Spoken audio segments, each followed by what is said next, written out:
Peace and welcome to the culture right here on the Black Star Network. Folks, thank you so much for tuning in. Today, we got a lot to talk about. First, let's talk about this latest piece of information coming from the FBI where they put out data saying that political violence and threats are on the rise since they searched the home and the country club of former President Donald Trump in Mar-a-Lago. We check in with former FBI agent, author and professor Dr. Tyrone Powers to break it down, to share with us his analysis of what's going on. Also, let's talk about R. Kelly's fiance, Joycelyn Savage.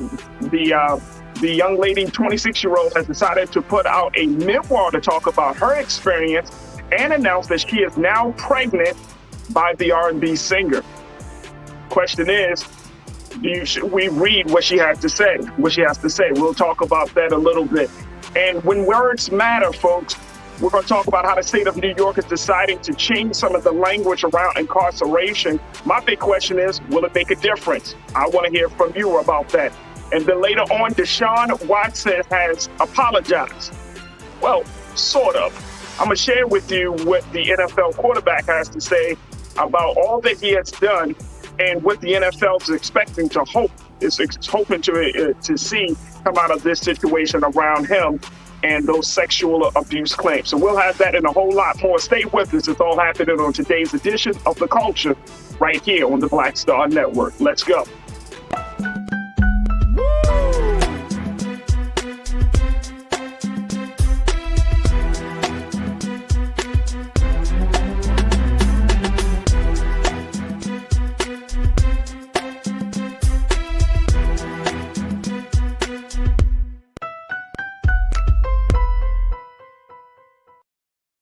Folks, thank you so much for tuning in to The Culture right here on the Black Star Network. And as always, folks, we thank you for your continued support to support Black media, unadulterated, unfiltered Black media. So first, and before we even get into the conversations, if you're a first-time watcher, if this is your 1,000th time watching, we truly appreciate your support. So make sure you head over there to blackstarnetwork.com to show your support, financial support, or even support us through sharing all of the content that we have streaming right now, whether it's from our news shows, whether it's from our special events, whether it's from our special conversations like Rolling with Rolling. All of that can be seen and all of that can be supported at blackstarnetwork.com. And again, we thank you so much for your support. Folks, the first conversation we want to have about, we want to kick off the day with is around the FBI and their latest data. There's a great concern from the Federal Bureau of Investigations about what is happening in the country as it relates to political violence and threats. And the FBI has said that they have seen a higher number of incidents and cases across the country where people are just upset. And this is all because of the latest search of Mar-a-Lago, the residence of former President Donald Trump. Now, authorities over the weekend have erected barricades around the FBI headquarters in Washington, D.C. The Bureau claims it has seen an increase in threats against the FBI and its agents in the wake of this search, of former President Donald Trump. And there are a number of FBI agents who are concerned that as they do their work, they're just doing the work, that their names are going to be put on blast and they're going to be ousted. Here to talk to us a little bit about what we're seeing around the country, and particularly the concern that the FBI has, is former FBI agent, college professor, and author, Dr. Tyrone Powers. Dr. Powers, thank you so much, dear brother, for checking in. How are you? I'm doing well. Thank you for having me on. It's always great to be on with you. I appreciate it. I'm giving you a different last name and everything. Right, no problem. I might need that now. Dr. Powers, I want to start the conversation off with looking at some facts and some statistics coming across that the FBI pointed out. Keem, let's just post this latest set of data that the FBI put out there. According to the FBI, there are now about 2,700 open domestic terrorism investigation, a number that has doubled since the spring of 2020. And that does not include lesser but still serious incidents that do incidents that do not rise to the level of federal inquiry. Last year, threats against members of Congress reached a record high of 9,600, according to data provided by the Capitol Police. Dr. Powers, when we look at a situation like this, you got these high number of threats, especially now with Mar-a-Lago being searched. What's looking at here? Should we expect political violence? There was the situation in Ohio where a man stood in front of the FBI building. He got shot and killed. We heard about another man who ran a barricade in the Capitol. He was killed. What is going on, sir? Well, I think you have a couple of things happening here. The FBI is putting out that information, have put out that information over the last year or two, letting people know about this increase, but also making it clear that the agency is going to respond to that in some form or fashion, that they have intelligence information, that they're going to intercept and intervene where they can, but they want to make it clear to the public that their interception, their intervention, and maybe their response to what they consider blowback, which is the unintentional consequences of certain political actions or government actions or actions by the U.S. attorney, that they're going to respond to that. They want the public to know exactly what's happening. They want the public to be alert. They want the public, individuals in the public, to give them information if they have this intelligence. But they also want to kind of explain and lay the groundwork for the fact that they have already increased their surveillance and their observation of these particular groups, organizations. And not only does the FBI work along in that, as you know, because this is an intelligent threat, and if it's a threat to FBI agents and a threat to the FBI in general, it's a threat to national security. So once it becomes a national security threat, it's an elevated threat that other agencies of the government can become involved in. And I think that's what they're just letting you know, that this is what's going on and there will be a response.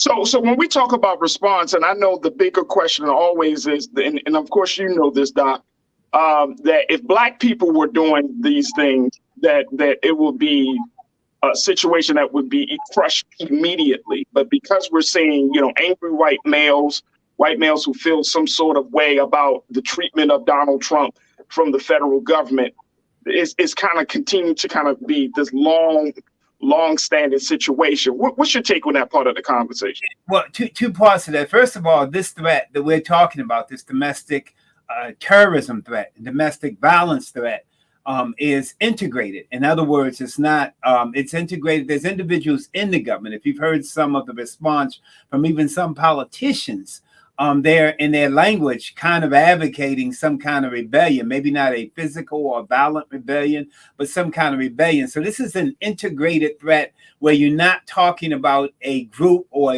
what they consider, quote unquote, a subgroup or a portion of the population, with 75 million people or close to 75 million people voting for Donald Trump, with the rhetoric being that still, even after the hearings, even with the January 6th hearings, even after the evidence that the U.S. attorney felt the need to expose or get permission to expose about the search on the resort, even with that, this is an integrated threat. And you still have rhetoric from every level of government, from the individual workers, from individuals who are not in government, from politicians who are angling for election and the support of Donald Trump and looking at his number of supporters and so on and so forth. So it's a different kind of threat. I agree with you that obviously race plays a role, because you're right, the response would be different, but the response has to be different in this particular situation anyway, because it's an integrated threat that actually has a foothold in all parts of government. Recently, over the last 2 days, you had a police officer sentenced to 87 days for his role in the January 6th insurrection. So you have police officers, the very people who in most cases, when you were dealing with Black people and COINTELPRO and all those situations, were unified in their approach to deal with the Black movement, whether it was the Civil Rights Movement or the Black Panther movement. Now you have a group that's splintered and is even attacking individuals who they believe have a different political philosophy. So it's an integrated threat, which requires an integrated or a different kind of response. Absolutely, absolutely. Folks, I wanted you to let you know, definitely join us in this conversation. We're talking to Dr. Tyrone Powers, former FBI agent, college professor, author. Make sure you post your comments on our YouTube page as well as our Facebook page, and let's continue to keep this conversation going. Dr. Powers, you mentioned a little bit earlier about the rhetoric that's being used. I was reading a New York Times article over the weekend. It was talking about how the GOP now are just they're using very, very inflammatory rhetoric. I want to get your take on that in terms of, because we know we're in a highly charged, very partisan, a political space in this country. How much damage or how important is it for us to have a conversation about rhetoric? Because a lot of people on the other side of the aisle, Doc, they're talking about everything from this is war to what I'm saying, like dismantle the FBI and all of that. Why should we even be concerned about the language, or should we not be concerned about the language? Yeah, and we should be definitely concerned about the language. I think you will see that over the next few days and over the week tone down a little bit. I think some of those people, I don't care what positions in government they're in, will get visits, because when I worked in the FBI and I worked counterintelligence and foreign counterintelligence, there was this philosophy that the presidency, not the president, and the nation will be protected at all costs, no matter what.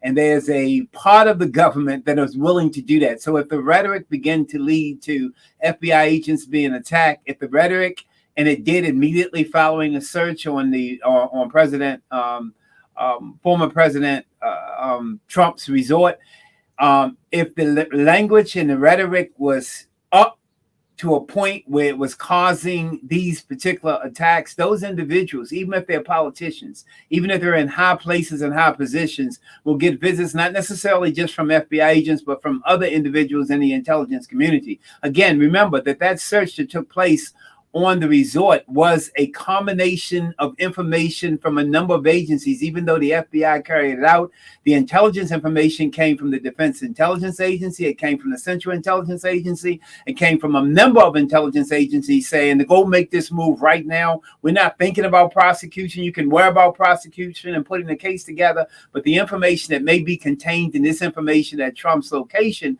could be a threat to assets all over the world. And when I mean assets, I mean not only people who give information to our intelligence agencies, but actually agents. It could identify particular operations that are taking place. It could identify locations, certain assets, physical assets like submarines and nuclear technology, as well as individual people. And so you had this coming together of intelligence agencies saying, this is above politics now. We understand even people in these agencies, in the FBI, maybe Republican, maybe Democrat, but at a certain point when they begin to see that the information being contained and when they begin to get chatter, because this is another aspect of Farajii that we haven't talked about a whole lot. We talk about the information leading to this particular search warrant coming from an informant. That's what the information is openly. But I can tell you, having worked intelligence, the FBI and the other organizations had to get information that not only that the government agencies in this country knew that there were documents at that residence, but foreign countries, the chatter, the NSA interceptions indicate that the Chinese and the Russians and other agents knew that there was information at that location, and they are very adept at getting information. Even when the United States secured that information in embassies, they have found a way on occasion to get in. Remember, we had a breach. The head of the FBI's counterintelligence unit was actually supplying information to the Russians. So now they that this information was at a location that didn't have half the security, and they were already, trust me, making plans, whether it was offering people financial rewards or using techniques and tactics that they have used over the history of the Cold War to get into that location, which is why that move was made expeditiously. The easy answer is to say we got the information from an informant, but I'm telling you, for that move to be made the way it was made at the time it was made, despite the blowback, the repercussions, the political considerations, that information came from a number of agencies, and those agencies are determined to hush this rhetoric a little bit and explain to those people, those politicians who are using that rhetoric, that this is a national security issue. This is much more serious than your next election or the popularity of a former president or the possibility of you getting votes. Wow. Wow. Folks, join us in the conversation as we're asking the question, how should the FBI handle all of these new threats and the idea of political violence in this country? How should we handle that as well here as citizens? Join me in the conversation right now. All right, let me get some people in, Doc, as folks are checking in all from all across the country. Mike V, you started it off. You said it's only a matter of time before you start seeing a Penske truck loaded up, you know what, parked outside of buildings like in OKC. With HBCUs going back to school, expect threats as well. We saw a number of HBCUs under security watches and threats. You know, to Mike's point, and Mike, I appreciate you, brother.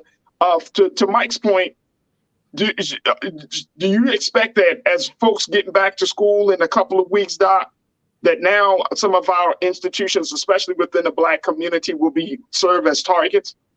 I think they could be. And here's the thing, Farajii, and I'm glad that we've got that question from him, because it indicates that now we're using our intellect as well beyond our emotion. You can be upset about the rhetoric, but then on the other hand, you have to put some protection measures in place. I've already had the conversation with individuals at some of our historically Black colleges and universities based on my background that they need to increase the presence and the patrol, the number of patrol around the college campuses, because that is a deterrent. Believe it or not, it is a deterrent. When after the Oklahoma City bombing, when they began to put those concrete barriers outside of federal buildings and post offices and locations where the FBI had their offices, it was a great deterrent, because what it made the individuals who were thinking about carrying out attacks realize is that this is a hardened target. We always talk about hard targets and soft targets.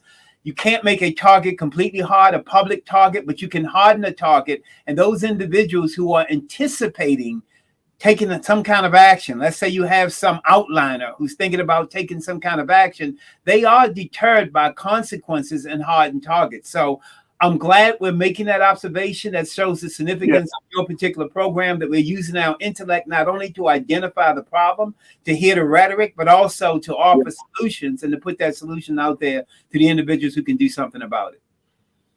Here's another question, Doc. Are there concerns that the info stored at Mar-a-Lago could have already been disseminated to the United States adversaries? Because now this went from, and I was reading a New York Times piece, and it says how a procedural thing of just passing over the documents to the National Archives has now escalated to a very high level, high profile, possible espionage case.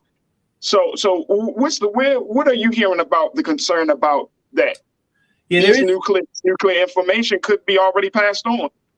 Yeah, there is a concern, but trust and believe that that place had been under surveillance ever since they asked for the first documents, and some form or the other. And again, I know this is a former president. People say, well, it's unprecedented. It's a president of the United States. There is an apparatus and operations in place. Especially when you have a narcissistic former president, because we've seen that kind of narcissistic personality before. We saw it in places like Germany and other places, and these people believe everyone, even their followers, for narcissistic personalities is a means to an end. So even when you hear a president like Donald Trump speak about the importance of police and supporting the police, and then can have the January 6th insurrection where police officers are killed, everyone is a means to an end. When that is diagnosed by individuals in the intelligence community, then even though you are president of the United States, even though you are commander in chief, even though you have certain powers, there is a principle. And this is what we consistently hit on in counterintelligence. There is a principle that we will protect the presidency, not necessarily the president, which is the person sitting in that seat. And so there are things that are in place. Once they knew that there was material at that place, despite the fact that his lawyers saying that we're giving you material, we've given you everything, there's always in the intelligence community skepticism. It goes back to Ronald Reagan's statement, which he actually got from the intelligence community, trust but verify. So even when those lawyers of Donald Trump, based on this history of his presidency, said that we've given you everything, the intelligence agencies never believed that. They were listening to the chatter via the NSA and the other agencies to see if foreign agencies were trying to anticipate a move. But beyond that, they were also had some things in place to make sure things weren't removed, that things was kept in place until all the agencies and the heads of those agencies and the individuals involved in that particular field could come together to make the appropriate decision to let's go get them. We'll worry about the chain of evidence and prosecution later on, national security, even trumps whether there's a charge or a conviction. Absolutely. Allison checked in. Allison, good to hear from you. You said hold all these folks accountable that are involved indirectly to directly, adding to the turmoil that has been forced upon us. And I think that's one of the big things as well in regards to this whole situation. The FBI, we all kind of starting to understand how serious this situation has become. So punishment, consequences. You know, what can the FBI do? What kind of consequences or punishment can be handed out either to the former president or to the people around him that allowed things to get to this point? Well, under a national security threat, there are an array of consequences that can be handed out.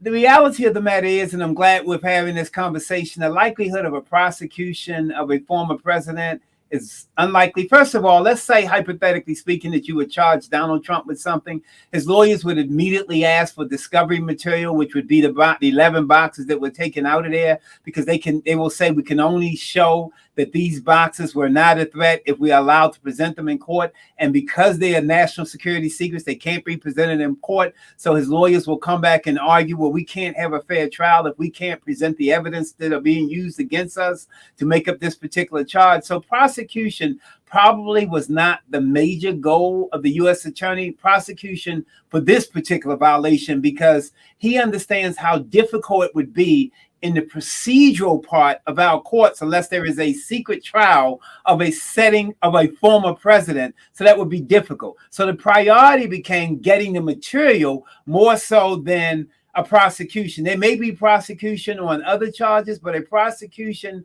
under the Espionage Act would require that he be allowed to present a defense that would require him to show that what was in those 11 boxes were not a threat to national security. And even if they are a threat, he would have access to them as discovery material. As we know, during the course of a trial, you get to see the information or the material that they're going to use against you. And the only time that doesn't happen is when we are allowed to have national security or secret trials like they had at Guantanamo Bay. And that would be a very difficult ask for a former president of the United States, to have a secret trial that would ask for an exception to the Sixth Amendment, which requires a public trial. I'm not, and I'm gonna be honest with you, Doc. I'm not holding my breath for something like that to happen, because Donald Trump is so insulated, and one of the things that I'm seeing right now is there are so many different pieces. Like, we hear about the latest with Rudy Giuliani and now being forced to testify in Georgia because of his election interference. It's like, and I'm always going back to this idea. This is so much bigger than just one man at this point, because as you mentioned, police officers involved, high-ranking Republican officials are involved. You got state legislators and high-ranking election officials involved. You got people in a part of the White House administration involved. Like, the conspiracy is so much bigger than just one man talking and running his mouth. This situation has gone so much deeper. It's like a web now that has that's simply trapped everybody in. And so it's as I kind of refer to this situation, it's like a cancer that continues to spread. It's hard to figure out how to get back to the original source, or how to put that genie back into the bottle.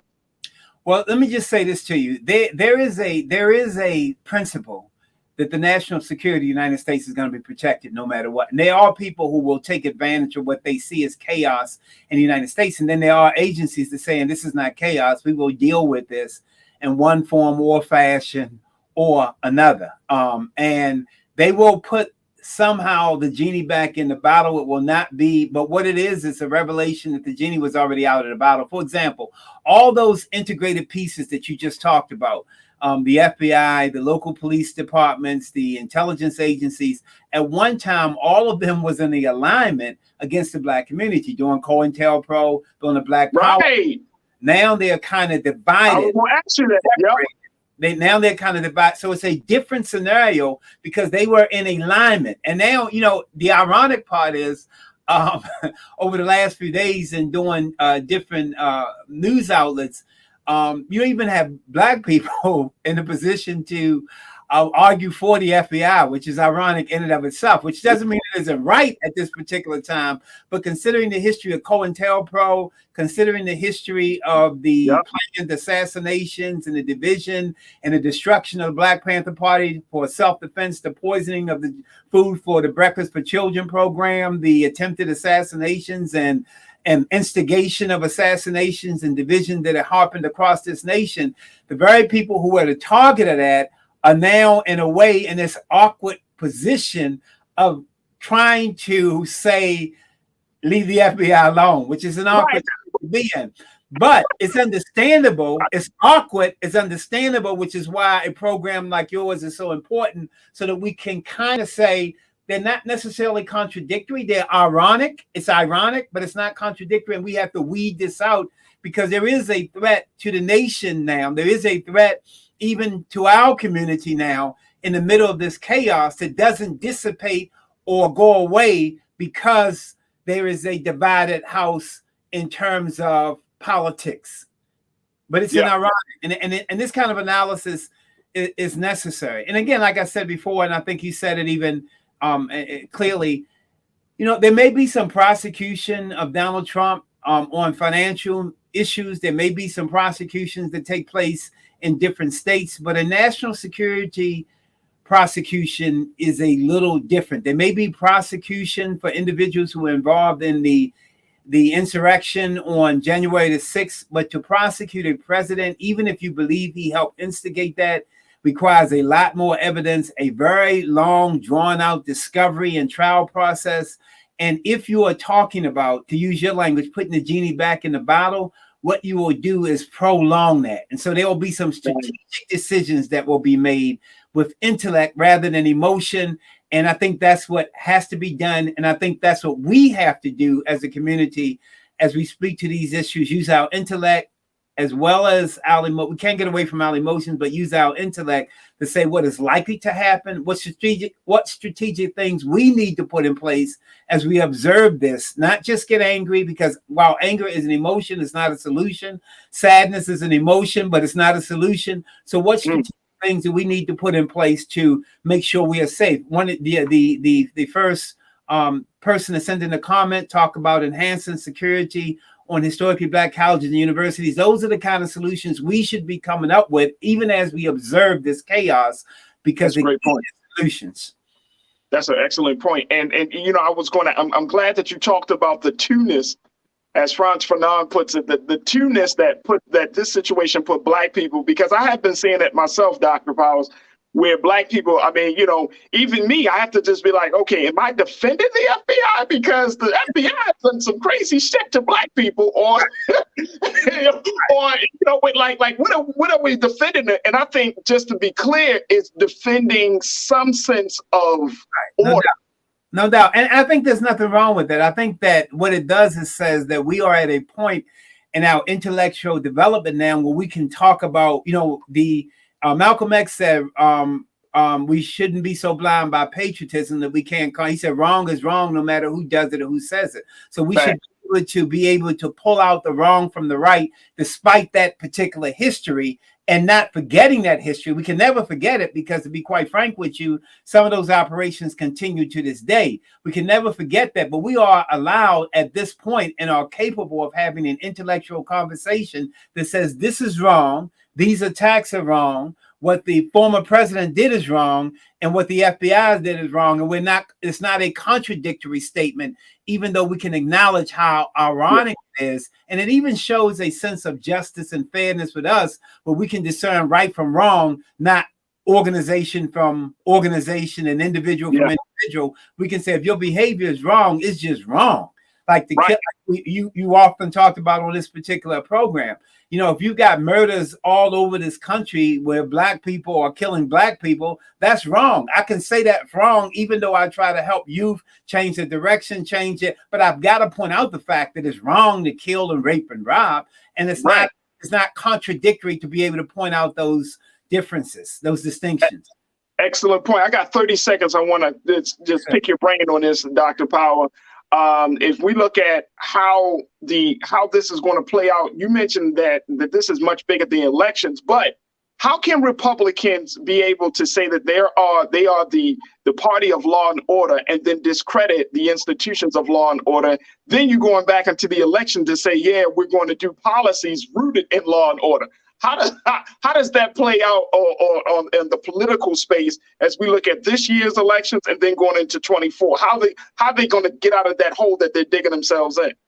I think as the Attorney General and as the House Select Committee get more information, the House Select Committee on Intelligence get more information, you'll see that rhetoric change. I don't think they will completely turn away from Donald Trump, but the rhetoric they were talking about, defund the FBI, and this was wrong, and this was a raid, I think slowly but surely, they won't do a grand statement or a grand press conference. You'll see that rhetoric change because more information will be coming out slowly but surely, and it has to. And that's why the Attorney General of the United States said, let me get this absolutely clear and straight before you all go off in the wrong direction, put people's lives in danger. You need to tone this down a little bit. And I think you'll see that day by day.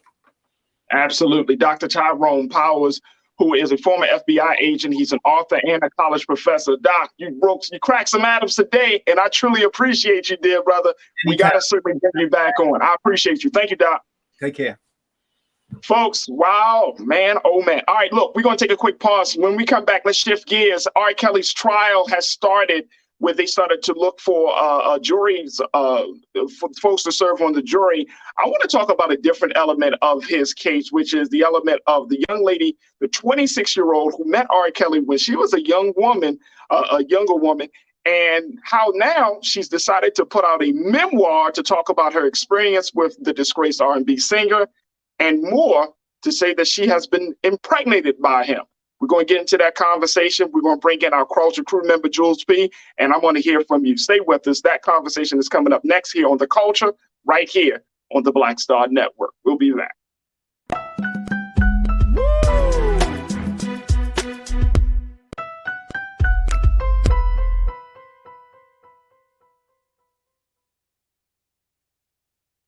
I'm Deborah Owens, America's Wealth Coach, and my new show, Get Wealthy, focuses on the things that your financial advisor and bank isn't telling you, but you absolutely need to know.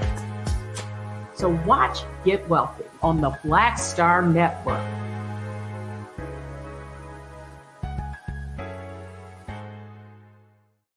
When we invest in ourselves, we all shine.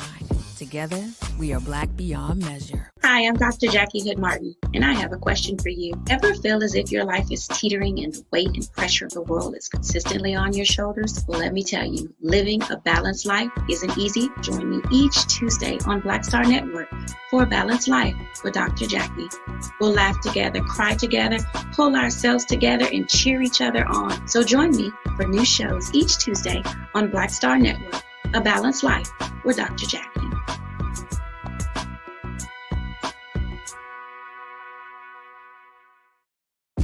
When we invest in ourselves, we're investing in what's next for all of us. Growing, creating, making moves that move us all forward. Together, we are Black beyond measure. Pull up a chair, take your seat. The Black Tape with me, Dr. Greg Carr, here on the Black Star Network. Every week, we'll take a deeper dive into the world we're living in.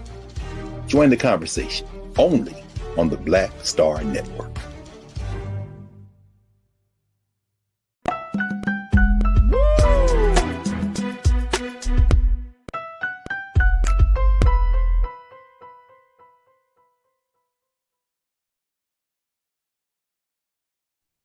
Folks, thank you so much for joining us here on The Culture, here on the Black Star Network. All right, let's talk a little bit about what's happening with the R. Kelly situation. His trial is set to begin. There has been jury selection that we've been in the process of. And actually, if you go to blackstarnetwork.com, you can see some of the what that jury selection looks like, as the disgraced R&B singer is on trial again, looking at a number of years for his involvement for sexual abuse of young girls and pedophilia. And this is happening in the Chicago area. And so now it's bringing his story back to the forefront. But today I wanted to talk about something, the other person that we often don't talk about, which is his fiance, quote unquote, Joycelyn Savage. This is the 26-year-old young woman who has been with R. Kelly for a number of years. She met R. Kelly after a show when she was just about 19 years old. And she has been the target of so much scrutiny, especially with that documentary, Surviving R. Kelly. She's one of the few young ladies who actually has decided to stay with the R&B singer in spite of all of that has happened over the years. And now she has made an announcement, folks, that she is pregnant. I am not making this up. Look at that. Joycelyn Savage claims she's pregnant by the singer in a jaw-dropping tell-all book. Check this out. Now, she's 26 years old. She's deciding to drop this memoir about her experience and how her experience being with R. Kelly, and more importantly, the experience of becoming a new mother. The thing is, her memoir is 11 pages, folks. 11 pages. Let me just share with you just a little bit of what she had to say. Keenan, let's post this on the screen, brother. Check this out. She said in her book, months later, I began expecting severe morning sickness and was unsure what was wrong with my body. I thought I had contracted COVID-19, but the most amazing news of all was that I was expecting. She said that she was extremely excited about the news that she was having a baby and feels sad that Robert will not be able to be here with us. She said she told the New York Post a photograph of the ultrasound was the only image that R. Kelly would clear for publication in the new expose. She said, yes, Robert approved the book and his team has read it through. I wanted pictures of us at concerts, at his homes, at his house, and lying down together. I told them I wanted exactly what happened, she said. However, there were moments I didn't include in this book because I wanted to have a happy ending and story with Robert. I live in one of Robert's condos and am working on my next book, which will reveal a lot about him that has been tampered by the media. Many secrets. Keenan, we should show a copy of the cover art for that book. But let me just tell you, the book is called My Life in Love with Robert. And this book here, folks, I can't get past the fact that it's 11 pages. It's 11 pages, folks, to talk about her journey and her experience with R. Kelly. Now, as we have this conversation, I don't want this conversation to be triggering, and nor do I want this conversation to be disrespectful. So let's have a discussion, and I want to bring in Culture Crew member, hip hop artist, and activist Jules P into this discussion. But I wanted to at least just have this conversation, Jules, and welcome to the show, bro. I wanted to have this conversation because I think it's interesting. I think we've been talking about R. Kelly. We talked about all of these other women, but there's still one young woman who is still riding with this guy. And despite of all, she's looking forward to having a life. She says she actually is still looking to try to bring him home sometime soon. What do you make of this, Jules? Should we, and here's my big question to you and to all of our watchers, should we read what she has to say? Should we support her? Okay, so let me answer this professionally. I think that out of respect for her story, I mean, I understand the point that she's coming from. I understand the point that she's trying to convey. She's trying to tell her story, and she's trying to tell about the how they, laid to have a baby and, things of that nature. Also to follow up with her, like how you said in her read, how her next story is going to be about the many secrets that the media is trying to portray about him, and it's going to reveal many things. So, that's the definition of a woman that's riding for a man that has his full support, that's trying to paint a narrative. The only problem, the only problem is just the perception that we have of R. Kelly. And it's like, that's a world perception that we've grown to know. It's not like R. Kelly just came out 2 years ago and then we found out all this stuff. We've been knowing about this stuff for over 20 years. You know what I'm saying? So it's like, now that compels the issue of the one woman left standing is trying to speak out about it, defending it, when everybody around him has left, especially with him going to trial, especially with him having more cases in court that's going to, extend his 30 years to probably 90 years at this point. So it's just like, I'm all for creative writing, I'm all for the creative, but me personally, just being honest, I'm not interested in reading an 11-page memoir. I'm not. Dude had his time, let him go through this process he's going through for the decisions he's made and let him deal with it. But I don't need to know his actual insides, intricate details. Like, that's some stuff I guess I'm just like, I don't really care about celebrities and stuff like that. I don't want to know their personal nothing. I don't want to know any secrets being revealed or why they're portrayed the way they're portrayed. I don't really care. I'm being 100% honest. I just cannot. I can't do it. I mean, look. Of course, folks, I got strong feelings about R. Kelly. So, it is, and I know some folks like, hey, man, he's still a genius. I think, and this is why I say that we need to have this conversation with the most extreme respect, because this is not normal, folks. Right. This is not normal behavior. This is like this is what some probably would think is a Stockholm syndrome, where you fall in love with your captors. This is not normal behavior. So I think that we need to look at what's really going on as this young lady is still working to try to find her sense of self, her sense of identity.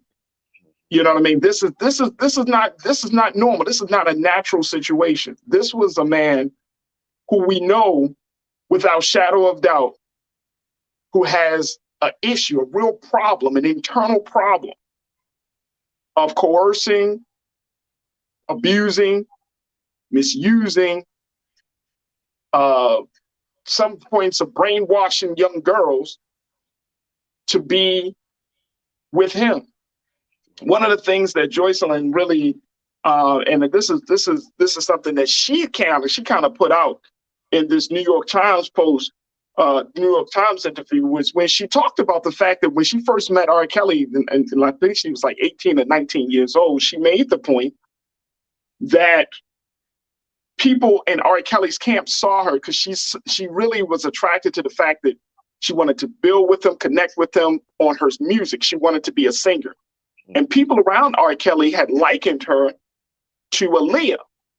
And they told R. Kelly, said, bro, Robert, she's like, you're next to Leah. And he got so enthralled with that idea that he literally, she said this, that he literally started calling her Little Aaliyah.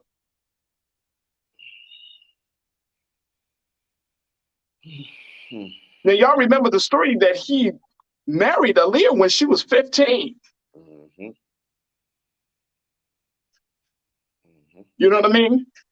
She started calling him Little Aaliyah.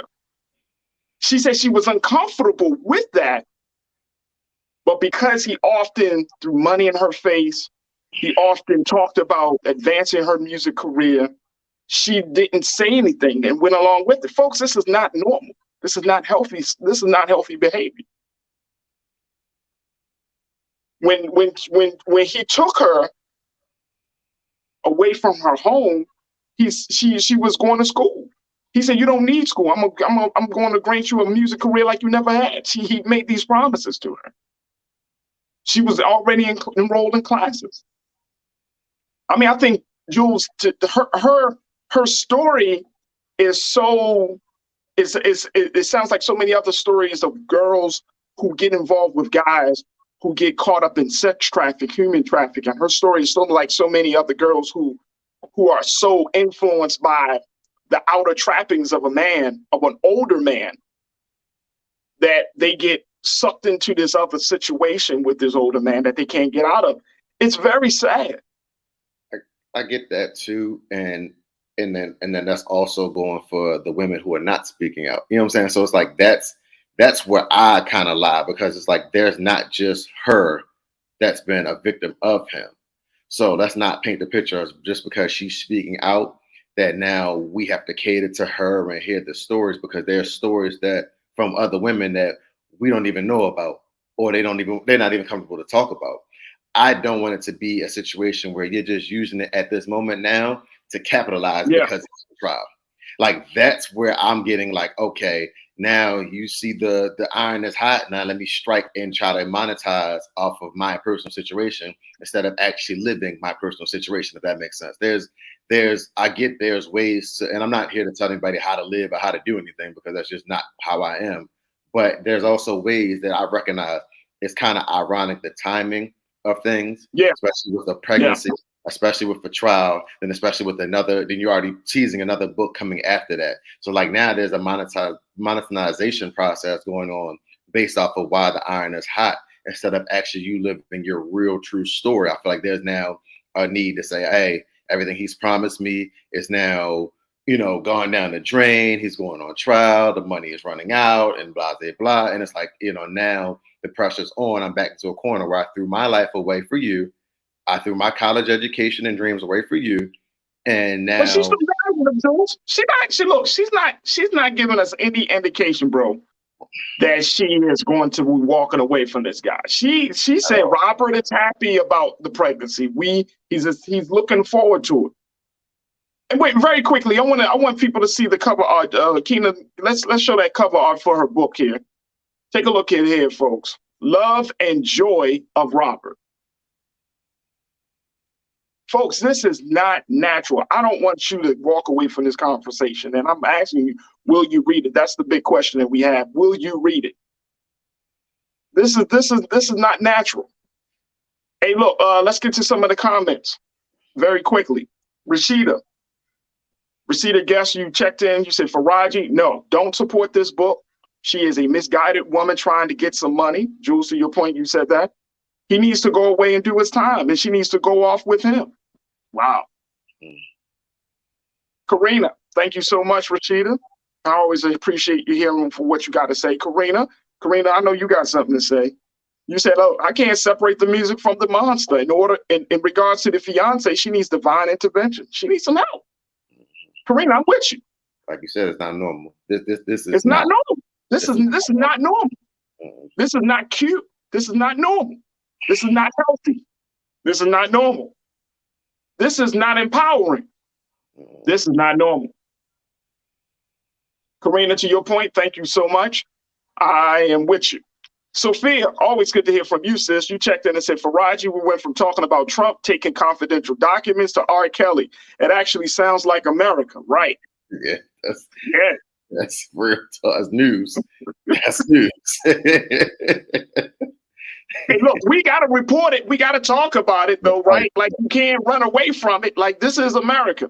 This is America. If I didn't talk about R. Kelly, if we didn't talk about Trump, y'all would be looking at me like, damn, this man is not even relevant. Y'all not even talking about what's going on.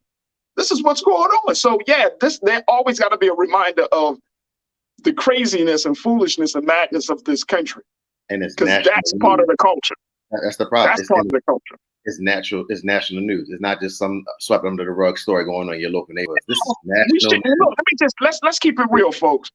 And Jules, you said it best, bro. We can't sweep this under the rug. Like, we really do got to deal with the issue of pedophilia, misogyny, the abuse of women. We gotta deal with this in the Black community, because Black women in particular, have been hurt for too damn long. Right. We gotta deal with this, man. Like, especially if I got a daughter, if y'all got daughters, nieces, granddaughters. Like, what are we passing on to them? What is the culture gonna look like for them in the next 10 to 15 to 20 years?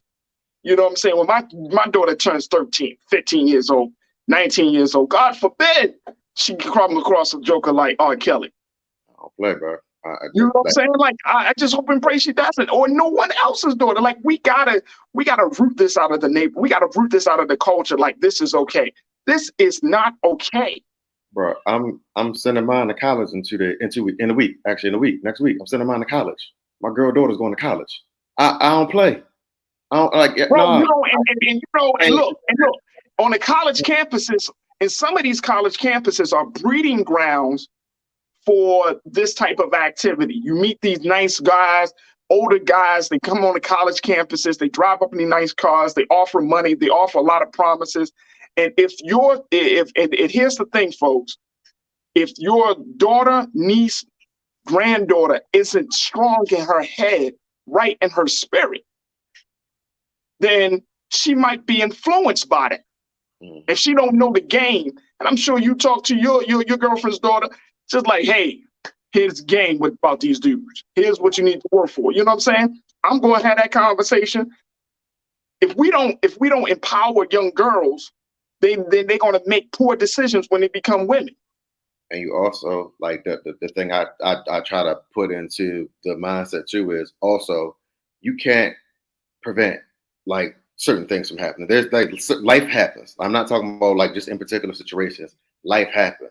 But you always understand this, that 911 line, Jules, is always open.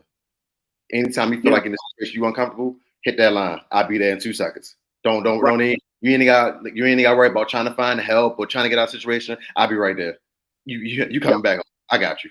Don't even worry about it. There it is. Janelle, you said she's not defending him in this book. She is offering explanations. For example, she quoted her. She said, "We was under a spell because Robert made us feel so special no matter what he asked us to do." Bing bong. Look, here's why I say that, folks, because that's the feeling. Because Joycelyn said in this New York Times post, in an interview, she said that she was violated by her own family, which opens the door. She said family members touching you despite knowing you were aware of the situation felt as if it was okay for them to do so. It felt normal to me that I was unable to voice my feelings to my parents when all they did was ignore my pain. Bing bong. Mm-hmm. This is why we need to have a conversation about incest. This is why we need to have a conversation about the violation of girls and boys. Because this is where all started from. It goes throughout their life, and again, that's why I said we're going to have this part of the conversation. But trust and believe, as this trial continues, there needs to be some professional folks that will be joining us to have the other parts of the conversation. But we can't get past this. Like, that is a culture. The whole thing of don't go to Uncle so-and-so because you know how he is. And we hold that shit in at the detriment of our families, man, of these little girls, these little boys. And nobody wants to talk about this. That's not good. That is doing the very thing that we say that we're against, which is holding secrets and destroying the very foundation of trust and love in the family, especially with our children. I'm putting them up on blast, Jules. I'm telling you, we putting his ass on blast.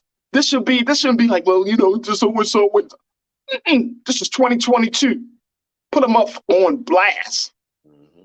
And I don't care if he's the rich uncle, the rich cousin, niece, nephew, you know what I'm saying? Grandfather, I don't care. These violations got to stop. So I understand it. That's why I said too, Jules, that to a point, like, you can't make fun of somebody who's already been violated. Mm-hmm. What's your take, bro? Real quick. Well, I was literally about to say that's the gist of R. Kelly, because he was violated at a young age, and that violation turned into hunger to prey on others. That's exactly that's the mental health conversation that I agree 100% that we need to have. That's the aspect we need to talk about. Not talking about capitalizing and monetizing how she's doing. You said it from the opening bit of this discussion. It's literally a mental need right now of what she's like. It's not normal. This is not normal, and it's because hurt people. Come on, bro. From an issue from a man that's hurt others, that's hurt you. So now you're going to have that hurt to deal with. Because again, we're not going to act like you're sitting here writing this book as your stress relief and you're just doing fine in your everyday life. You're going through a lot right now. And let's be honest, the money and all that stuff he promised you and your family, because again, a lot of these parents are to blame too, because they sent their children to R. Kelly because of the money. Let's be honest with that too. But that's again another. Well, they were hoping too. They were hoping too. You know what I'm saying? And look, and I'm not saying that I'm trust and believe. I get the parental thing, but if R&B and we got to keep us, let's keep it 100. Let's keep it 100. I don't care if it's R. Kelly or if it's a basketball player. If a high profile celebrity shows interest in your children, you're going now without this was. And we don't have enough time to go out into the 30 years of abuse that this man has committed. But just thinking about that, if a high profile individual show interest in your children and the talents of your babies, oh, I can help her. She got a music career. Oh, she could sing. Oh, he could sing. Oh, he can play ball. Man, look, I can coach him. This is the way they lure people in. And we don't think nothing. We like, oh my God, so-and-so. Oh my God, you go on this person, Oh, let me take them to a camp. We got to ask questions. Mm-hmm. Let me take them to a camp. And then check in with your children. Mm-hmm. Check in. How was your experience with so-and-so? Like, are you okay? Check their energy. Make sure that they feeling okay. If they feel a little bit, you do the parental thing of, you okay? I know you spent some time with so-and-so. And I'm not trying to make people afraid. It's just a simple fact that in 2022, these things happen. Right. They happen to Black children. They happen to boys, not just girls, but to boys as well. We have to do our due diligence and not turn our children over just for a few pieces of corn, few pieces of silver, or just for the spotlight, or you know what I mean? And I know a lot of us, we put our children out there, and we just got to be very, very cautious. If you want to show the world the talents and the skills of your children is one thing, but just be mindful that people got snakes in the grass all the time. Yes, we can give your child an opportunity. We'll put them in front of the camera. I just need to, and we might say, oh, those of us watching and those of us checking the show out might say, well, I would never do that. But you know somebody who would, because we don't think that a high profile celebrity would do something like that to our children. Right. If your son, if a big basketball player say, look, I got a camp, and you like, oh, it's so-and-so, man. He played on this team. He played on that team. Yeah, you can go, son. Go with a weekend with them. It can happen. It can happen. You know what I'm saying? So that's why I said this thing got so many layers, Jules. So many layers. Let's get to. I want to get to a couple of more comments before we take our next pause. Lana, thank you so much for checking in. Always appreciate you, sis. One of our great loyal watchers. You said sex trafficking is real in the hood. Facts. Y'all need to go back and drive through sometimes. We bad off. If you don't learn about sex trafficking and human trafficking and how serious these things really are, take time to learn. There are a number of great organizations that can talk about pimp, the pimp mentality, sex trafficking, you know what I mean, all across the country. There are a number of national hotlines to talk about these things and place national organizations. We're going to certainly do our best to bring them to the forefront to have this conversation. Lana, thank you so much. Jeanette, you said, I hope people are paying attention. Did her music even come out? No. After all this time? No. She been with him since 19. Where's the song? This is so sad, and her parents are culpable. We ain't got enough time, Jeanette, but I hear you and I understand. Yeah. Ogo Parker, good to hear from you. You're a new watcher, seems like. Ogo, you said, no, I will not be buying this book. This is a clout chasing. It's a no for us over here. Yeah. This is sad, folks. Brother Kingley, my man, you say I'm a bit upset now. The sister is pregnant. I want the sister to have a healthy baby. I wish her well and the soon-to-be baby well. Facts. Me too. Me too. Danita, you checked in. You said, this is so disturbing. Even the artwork looks like it's coming from a mom that is maybe stunted in maturity. Right. Right. That's a good point. You said it's really sad. And where are her family and friends? I'm just sad and I will not read this. I don't know where family and friends. She made a lot of the other girls that he had in the house. They became friends, but she talked about this in the New York Post interview. She said that one of the girls had a breakdown, had a real breakdown. She was close to her, and then there was just so much mind games being played by R. Kelly that she had a breakdown, and they just let her go. They just let her go. They didn't want the drama. Isn't that interesting, Jules? Very interesting. Belinda, you said the young girls who have no proper guidance at home to teach her self-worth finds the attention from grown men with flashy things as an out from home life. Yep. Yep. And Janine, you checked it and said, well, the other part of the conversation needs to be, why does the church also protect these demons? That's a big part of the conversation. Janine, why you trying to open up that box? You're trying to open up Pandora's box now. But my question is, why do we allow it? We can point fingers, but y'all know in the culture, the Black culture, we as Black people in our families, we protect people too. So before I'm even looking at the church, I'm looking at the family, because we protect a lot of people in our family. We don't talk about this stuff. But great point, Janine. McCole, you checked in. Good to talk about. You said, talk about it, Farajii. The abuse, physical and sexual, of children has to stop. Break the cycle. A lot of us have been in those spaces or had that experience. And guess what, folks? We don't want to deal with it. And as a result of that, Jules, we're messed up. We can't hold sustainable relationships. We're not happy with ourselves. You know what I mean? The trust issues. I mean, there's a lot of layers to abuse, sex abuse and child abuse and all types of mind games being played on children in particular. Both, again, I can't highlight this enough, men and women, boys and girls, because both are getting abused. And Tia, you said one of my former 5th grade students was molested by her stepfather. My God. The mother basically told her to take the L for the family so they can keep living their better life. What the hell? We gotta have a different conversation, bro. We got it. And you know what? If it takes this platform, if I lose some followers, I don't care. I don't care. I have no crocodile tears for R. Kelly. I feel sad for the victims. No tears. I don't care if y'all don't like it. I don't care if y'all like, man, you're a genius. No, I don't play this music. I don't listen to his song. I don't do nothing. I don't even give him all that.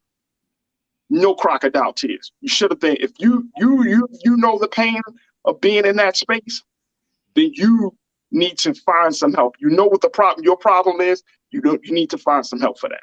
So don't expect no crocodile tears from me. But I hope and pray that this sister Joycelyn, she get the help that she deserves. But we're going to hear more. And she's talking about second book. Well, we're going to see how that situation plays out. You got 30 seconds, Jules. Any final thoughts for you, bro? I agree with the earlier comment. I just pray for the health of her and the baby at this point. I don't care about the book. I don't care about the music.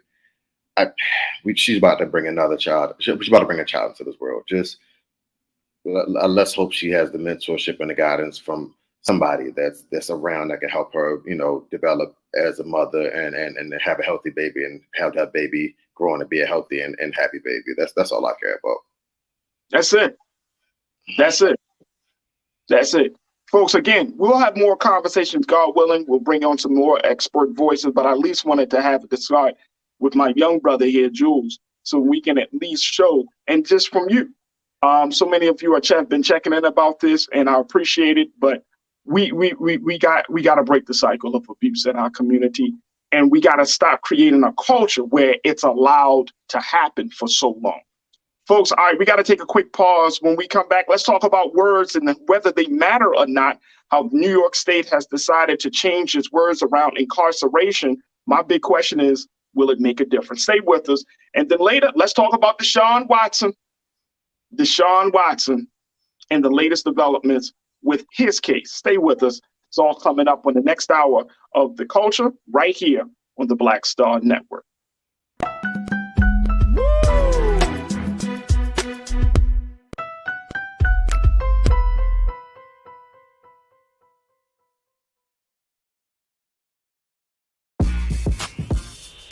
When we invest in ourselves, our glow, our vision, our vibe, we all shine. Together, we are black beyond measure. Pull up a chair, take your seat. The Black Tape with me, Dr. Greg Carr, here on the Black Star Network. Every week, we'll take a deeper dive into the world we're living in. Join the conversation only on the Black Star Network. I'm Deborah Owens, America's Wealth Coach, and my new show, Get Wealthy, focuses on the things that your financial advisor and bank isn't telling you, but you absolutely need to know. So watch Get Wealthy on the Black Star Network.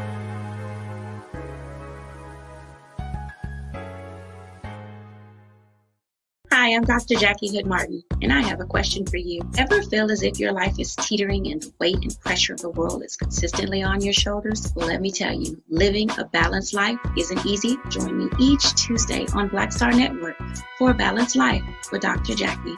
We'll laugh together, cry together, pull ourselves together, and cheer each other on. So join me for new shows each Tuesday on Black Star Network, A Balanced Life with Dr. Jackie.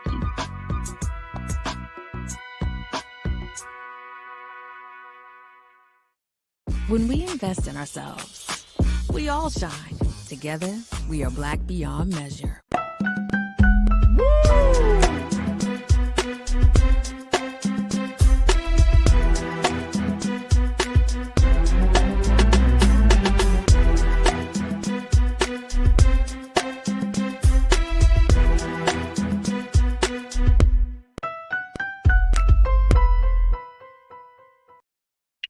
Folks, welcome back to the second hour of today's show of The Culture here on the Black Star Network, and truly appreciate all of you for checking in. We got a lot of new watchers today, so big shout out to all of the new watchers and to new members of the Culture crew, our online Culture crew, who always got something to say, but I absolutely love what y'all have to say. And this is why we have this show, and this is why we do the show the way we're doing it, because guess what? We wanted to create a platform just for you to speak your mind, to be a part of the conversation. So again, thank you so much for tuning in. Had a great conversation. If you missed the first hour, we talked about some of the latest data coming from out of the FBI relating to the number of new threats of violence, political violence in the country as a result of the search of Mar-a-Lago in Florida. We talked to Dr. Tyrone Powers about that, so definitely check that out, as well as our conversation we just had with Culture crew member Jules P., talking about R. Kelly's fiance, Joycelyn Savage, deciding to put out a new book to talk about her experience of being with R. Kelly. So definitely check out those two conversations in the replay. And I also want to invite you to show your support for Black Star Network. Check us out at blackstarnetwork.com for your ways that you can give financially to Black-owned media in an institution that is working to create a platform for unfiltered, unadulterated content that is relevant to our core story, but most importantly, content that explicitly defends and speaks our case. So make sure y'all check that out at blackstarnetwork.com. All right, folks, let's talk about when words matter. Now, you remember there was some couple of weeks ago, I had a sister named Quinn Conyers on the show to talk about the power of language. Well, it seems like Quinn was hitting all the right buttons when she said that words matter. And now we're seeing that in states across the country, there are a number of efforts to try to change language as it relates to those who have been marginalized by various systems in the country. And the reason I'm bringing this up is what we're seeing the latest situation in New York, where in New York State, they have decided to make a change. According to New York, and Cayman, let's post this. According to New York, they have amended several state laws, folks, to remove the word inmate and replace it with incarcerated person to refer to people serving prison time. Now, the changes signed into law Monday by Governor Kathy Hochul are intended to reduce the stigma of being in jail. Prison reform advocates have said the term inmate has a dehumanizing effect. Prisoners say it can feel degrading when jail guards refer to them as inmates, especially in front of their families during in-person visits. Language matters. Now, this was said Senator Gustavo Rivera, who is a Bronx Democrat who sponsored the bill. He said that this is another concrete step our state is taking to make our criminal justice system one that focuses on rehabilitation rather than relying solely on punishment. Now, on the other side of the aisle, Republicans have ridiculed the measure as coddling criminals. Now, according to the Assembly member Chris Tague, who is a Republican from Schoharie, a town west of Albany in the upper part of New York State, said parading around a bill that removes the word inmate from legal materials at a time when crime in New York continues to spike at an alarming rate shows you a lot about how misguided the Democrats' agenda really is. Please, let's bring in Jules P., culture crew member, activist, and hip-hop artist. Please. First, GOP ain't got no way to talk about some bull. Man, please, talking about there's an alarming chime in the rising New York crime. So we do this. Please. I'm not even going to address that comment, Jules. But I think there is something to this idea of using different language. And I know that, and I'm asking this question first, folks. Do you think this will make a difference? So I want you to post your comments about this. Do you think it makes a difference that we change, or at least New York State changes the use of the word inmate to incarcerated person? Jules, do you think it makes a difference, bro?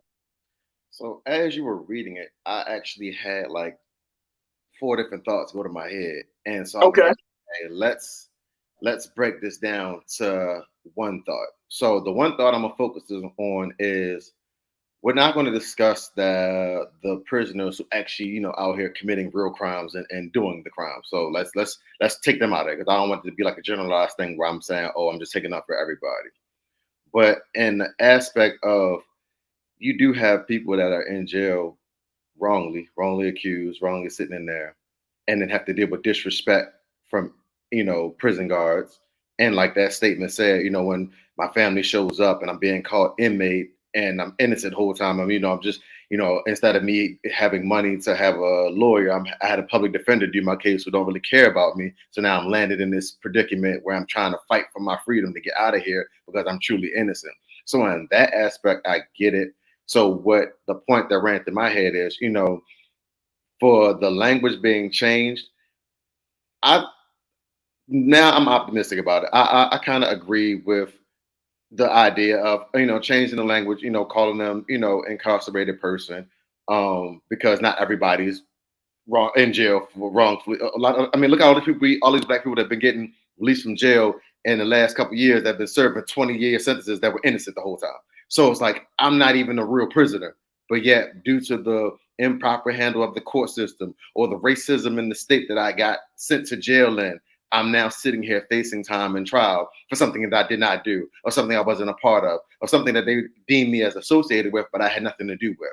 So for that aspect, that's what struck a chord when I read it. Again, It's kind of hard for me to defend the actual prisoners who actually out here committing crimes and murders. They get what they deserve. We had a discussion last week. You gotta face your crime. All this crime you commit, you gotta. Some states you still got a death penalty. You gotta face that. Like, that's just where I stand on that aspect of, if you're doing that crime, you deserve that punishment. But after listening to that statement that was read, it just was like, yeah, like, let's think about those incarcerated who aren't guilty, who haven't. Yeah, that's a good point. I think that's an excellent point, bro. Like, at the end of the day, and let me just say this. I believe words matter. Because if we can change the language, maybe we can change the thinking about how we're going to address this. If you say inmate, it makes you feel like the person is disposable, right? There's no redeemable quality about them. Right. If you say incarcerated person, it does force you to say, well, is the person actually guilty of the crime? Or are they just thrown in there because of their race? Or are they thrown in there because of their socioeconomic status? Like, I think it will compel us to look deeper into the criminal justice system. It's like, for example, here in Los Angeles, I hear a lot of people, LA is trying to move away from saying to people that people are homeless. And that they're working on trying to say, oh, people are unhoused.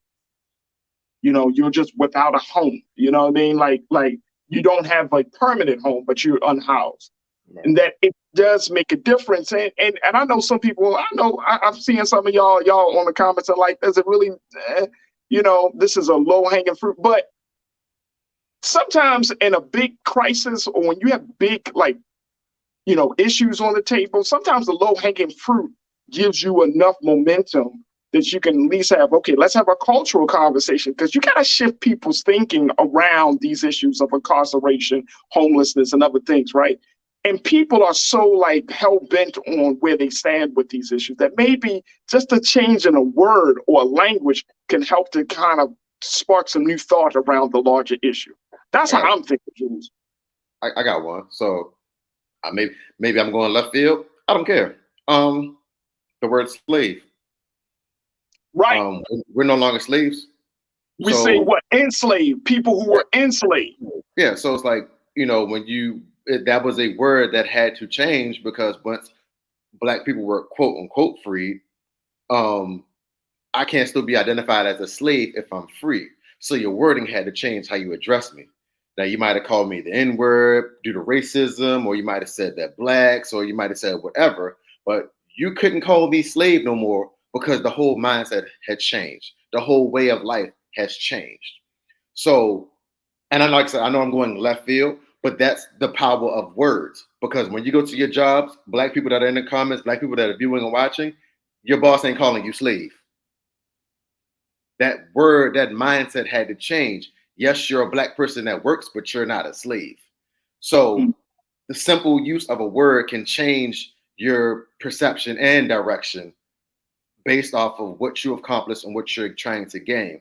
In the aspect of the prison system, I thought of something even crazier. It's like, okay, if y'all worried about them being called from inmate to incarcerated person, why not call them dollar signs? Because we know most of these prisons are banking all their money about how many prisons they get in there. Right.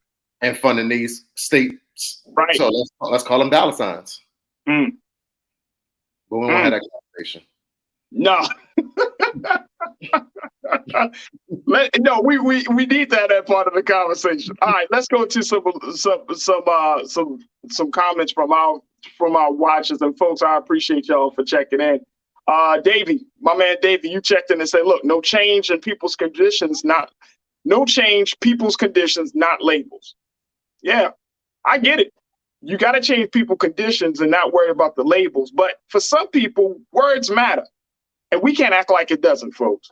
All right, David, my man, appreciate you. Donita, you said, look, okay, inmate, incarcerated person, potato, stop wasting time and stop systematic institutionalized racism.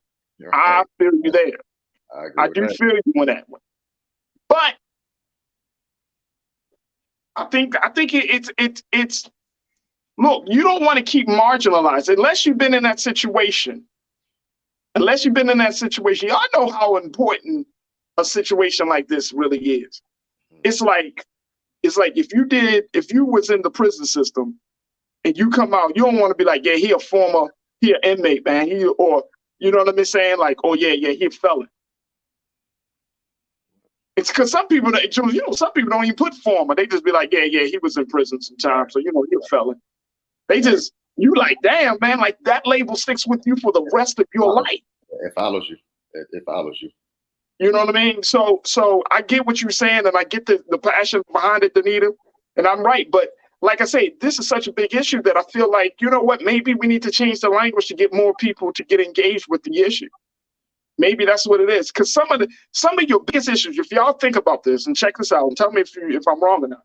But some of the biggest issues, whether it's talking about incarceration, homelessness, voting rights, anything like that, just this change in the cultural language creates a kind of revives us, kind of renews the spirit for us to address the issue in a much more, justified or in a better way. Just changing the language. Right. Just changing the language. Let's go to Damon. Damon checked in and you said, Damon, my guy, you said words matter in some instances, but we are splitting hairs with this one. Okay, I feel you. Like I said, New York is saying incarcerated person. California is saying unhoused person. I think that there's something about showing people humanity, but I feel you on that, Damon. Chris V. Chris, you said they were trying to change that word slave to unpaid worker. Yep. I think they say now we say enslaved people, right? Because our people ain't slaves forever. Right. Like you said, Jules, if you were given freedom, you ain't gonna just keep on reminding people. And I think this is the other point. We love to remind people of their past, man. Like if you did your time, if you were in a place where you didn't have a home, we love to just hop on people's past, man. Like, yeah, you like once you that, you always that. It's like an addict, you know what I mean? We don't say we just love to just constantly remind people of their past, of the worst of themselves. Oh gosh. Chris V, you said they were trying to change that word, so you're right. Let's go to Vanita. Chris, I appreciate you, brother. Thank you. Vanita, you said, what's the difference? The individual is still a person in prison, incarceration or inmate, still equal locked up, sad either way. Yeah, it's still sad. Yeah. But suppose you are an incarcerated person and you didn't do the crime. Then what you call them? You call them an inmate, or would you say? Oh, no. How do you address them when they come home after they've served 10 years and they were innocent and they served 10 years? Do you call them an inmate? Do you call them a incarcerated person? Or you be like, oh, he's an innocent man that finally came home? Right. Innocent man. That's sad. Innocent man that finally came home. It's sad. If I had to go to jail, I wouldn't want to be called an inmate. I'm gonna just be keeping it real with y'all, man. Like I wouldn't want to be called an inmate for the rest of my life. You know what I'm saying? Like even the term former felon, that's still carrying. It's like, damn. Yeah, you can't get no job saying that, man. Nobody, oh, this is my homeboy here for him. Like, this is my homeboy here. That's how you introduce him. That's tough. But, hey, look, real talk. Like, and I've never been in a situation. So for those of you who have had this experience, like, it must be hell trying to move on with your life after you made some terrible decision. You did your time. You come out, you know what I'm saying? And then 15, 20 years, somebody still reminds you of what you did when you were 18 or 16 years old. Yeah. You know what I'm saying? And you're like, you know what I mean? Like, but the past, we always do that. If somebody came out of the foster care system, will you want to keep calling them an orphan? Right. Like, he was an orphan. Be like, damn, man, okay. Like, damn. I don't know. I get where a lot of y'all are saying, but it does, to me, words matter, man. I think we just need to think about the humanity of people. Let's go back to the comments. Keaton said, this is my man. He just got man. In the hood, that's how we go. We just be like, yo, he just came home, son. No. Like it's a beautiful thing. He just came home. Danita, you said, I definitely see your points. Words do matter, but those two words are too similar to make a difference. Okay. Now, that I can agree with. I can agree with that. Okay. It's too similar. I got you, sis. I got you. It's very simple. Chris V, you checked in and you said people should think more about wanting the people currently incarcerated to get rehabilitated back into society for those that are innocent and those that deserve another chance. Yeah. Yeah, that's facts. That's facts. But look. A lot of times, and here's the thing. We know that prison, quote unquote, is supposed to be for rehabilitation. But how many of us actually believe that? Well, culturally, do we see prisons as being a rehabilitative institution? Or do we see it as being a confining institution? We don't speak of prison as being rehabilitation. We don't say rehab when you're talking about going to prison. Prison has always been associated culturally as the penalty, the consequence. We don't see it as rehab. Nobody says I'm going to prison to be rehabilitated. Right. They say I'm going to prison because I violated. I didn't follow the law. You know what I'm saying? So I don't, even the institution itself has to, and I'm not saying that we just throw a new name on it. That you go to prison, that's a consequence. But the whole purpose of prison, quote unquote, was supposed to rehabilitate the individual instead of just locking them up and constantly punishing the individual. Jules, what's your take, bro? I mean, that part, like, I agree. And it's like, so if we were to change the name from prison to rehabilitation center, so say I'm going from, I committed a crime and I'm going to a rehabilitation center, it for society purposes, it sounds correct. But like you said, in actuality, we know that's not what's going on. I mean, it's literally like, and part of it's true because the prisons are so overcrowded. It's like, for those who were actually going for rehabilitation back in those days, and you were actually getting educations, you were actually having jobs, you were actually doing work, prison release programs and getting, community work done. That's what was going on back then. But it's like now they're so overcrowded and populated. It's just like, we're just housing prisoners. We got guards, y'all come out to eat, y'all come out to the yard, and then y'all go back to yourselves. Like that's literally all it is. But I mean, like I said, the words matter. The words absolutely matter. Black Thought checked in. And Black Thought, as we close out on this part of the discussion, Black Thought, you said, should we continue to call our colonizers colonizer? I mean,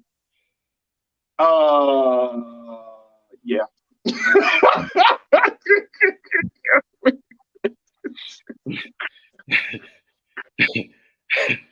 Hey, man. Hey, yo, there are a lot of other words you could use. I must say, you're being nice, Black Thought. Yes, there's a lot more. There's a lot more you can go with, but you can use you can say slave masters' children. Mm. Being a part of the nation, that has often been the language. People, man, y'all say the white man is the devil, blah blah blah. Y'all go hard on the white man, and guess what? Even though we went hard in the language, some people ran from that. Black folks ran from that. They were like, boy, that's too fiery for me, son. Too fiery for me. And we were saying that in the 30s, 40s, and 50s. And, oh, no, boy, y'all crazy. Y'all gonna get yourselves killed. Oh, no, don't say that. Don't say that. Now, we want a softer language. Why? So y'all can agree with me. It don't take away the fact of what they did. They colonized. When we say devil, we mean in like the thinking behind the actions. The thinking is devilish. It's against God. It's a transgression of what is natural. That's what we're talking about, devil. We're talking about someone that encourages you to be the worst part of that encourages you to exemplify the worst part of yourself. That's what we mean. Y'all think it's just, oh man, just white and black. No, it's about the mentality, the thinking. So sure, if you want to use colonizer, because that's what they did. They could colonize so many people, So again, it said, here's my take on this as we close out, Jules. At least we having a conversation to be intentional about our language. That's the point I think that needs to be made, right? Like we have to be intentional about the language.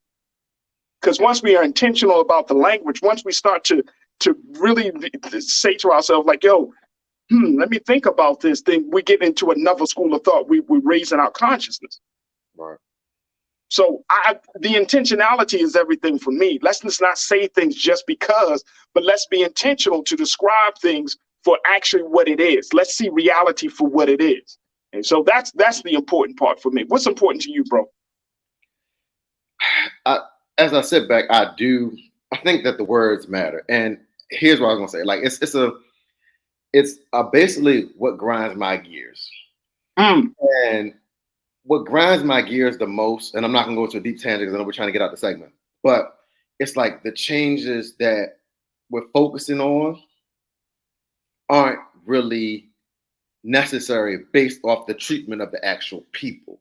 So the words, yes, I do agree words matter, because we shouldn't keep the same words we've been using for the past 40, 50, 60 years, back from the 1900s to the 1920s to the 1940s. We still shouldn't be using those same words because times have changed. There's been more acceptance of more different culture, race, gender, sexuality, all that. So stuff has changed. We have to update our times. We have to update our language.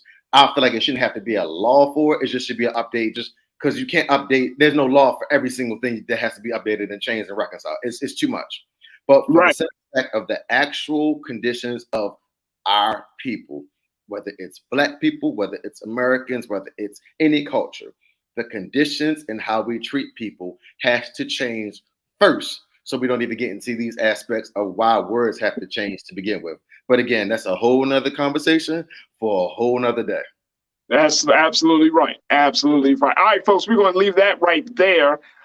We got to take a quick pause. When we come forward, let's talk about Deshaun Watson, the latest development in his case. I'm so excited to have my man Jules on the show to talk about his apology, well, sort of apology, and how he thinks that he wants to move forward, looking as the NFL season is starting very, very soon. So we'll have that conversation. Plus, I got for you some trends, posts, and doing the most. So stay with us. Whole lot coming at you for the final few minutes of the culture right here on the Black Star Network.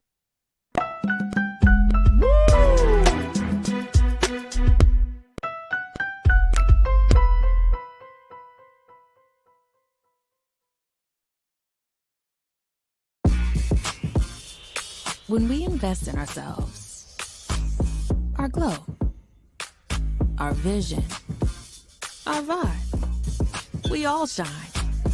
Together, we are Black beyond measure. Pull up a chair, take your seat. The Black Tape with me, Dr. Greg Carr, here on the Black Star Network. Every week, we'll take a deeper dive into the world we're living in. Join the conversation only on the Black Star Network. I'm Deborah Owens, America's Wealth Coach, and my new show, Get Wealthy, focuses on the things that your financial advisor and bank isn't telling you, but you absolutely need to know. So watch Get Wealthy on the Black Star Network.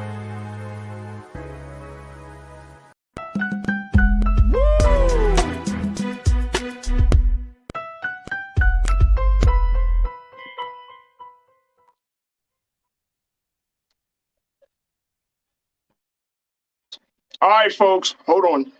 All right, let's welcome back to the show, to the culture right here on the Black Star Network. We truly appreciate everybody for checking in and riding with us. All right, you all know that all throughout today's show, I have certainly been talking about how you can support Black media. So make sure y'all go to blackstarnetwork.com, unaffiliated, unadulterated media that you can certainly support, media that you can certainly check into, media that you know is going to bring you the facts and have the conversations like no other. So make sure that y'all doing your due diligence. Support blackstarnetwork.com. All right. Did I say .com, Jules? I meant to say .com. Got me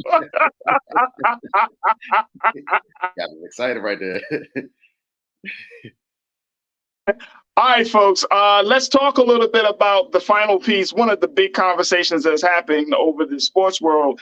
Deshaun Watson has decided to say something, well, sort of. He's decided to say something around the situation of the large conversation about sexual abuse and all that he has been involved in, the great controversy.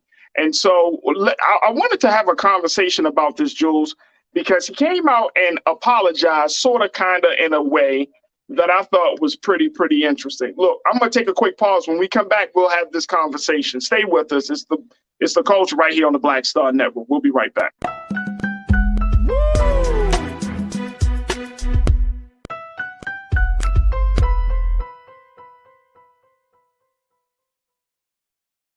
Hi, I'm Dr. Jackie Hood Martin, and I have a question for you. Ever feel as if your life is teetering and the weight and pressure of the world is consistently on your shoulders? Well, let me tell you, living a balanced life isn't easy. Join me each Tuesday on Black Star Network for A Balanced Life with Dr. Jackie. We'll laugh together, cry together, pull ourselves together, and cheer each other on. So join me for new shows each Tuesday on Black Star Network, A Balanced Life with Dr. Jackie.